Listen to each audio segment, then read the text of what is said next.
রিয়াদুল ইসলাম মারুফ আপনি লিখেছেন, আমি কিভাবে বুঝবো যে আমার ইবাদত কবুল হচ্ছে কি না? দেখুন, আপনার ইবাদত কবুল হচ্ছে কি না এটাকে নিশ্চিতভাবে জানার কোনো উপায় বা সুযোগ নেই। আপনি শুধুমাত্র বিভিন্ন আলামত দেখে আন্দাজ করতে পারেন, সুধারণা করতে পারেন, জাস্ট এটুকু। তো ইবাদত কবুলের একটি আলামত হলো সেই ইবাদত আগের চাইতে আরও ভালোভাবে, আরও নিয়মিতভাবে করতে পারা বা কন্টিনিউ করতে পারা।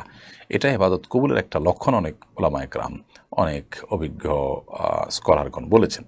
তো সেখান থেকে আমরা ধারণা করতে পারি যে আমাকে আল্লাহ সুবহানাহু ওয়া তাআলা একবার ইবাদত তৌফিক দিয়েছেন, এক ইবাদত আবারও তৌফিক দিয়েছেন, সুন্দরভাবে করার তৌফিক দিয়েছেন, কায়মনো বাক্যে আমি করতে পারছি, তাহলে সম্ভবত আমার দোয়া ইবাদত আল্লাহ তাআলা কবুল করেছেন। তাছাড়া ইবাদত কবুলের যদি বাহ্যিক শর্তগুলো আমি পূরণ করে থাকি, হালাল উপার্জন থাকলো, শিরক মুক্ত থেকে আমি ইবাদত করছি, সুন্নাহ সম্মতভাবে ইবাদত করছি, তাহলে সেক্ষেত্রে সে ইবাদত আল্লাহ সুবহানাহু ওয়া তাআলার কাছে কবুল হচ্ছে, সেই সুধারণাই আমাদের থাকবে ইনশাআল্লাহ তাআলা।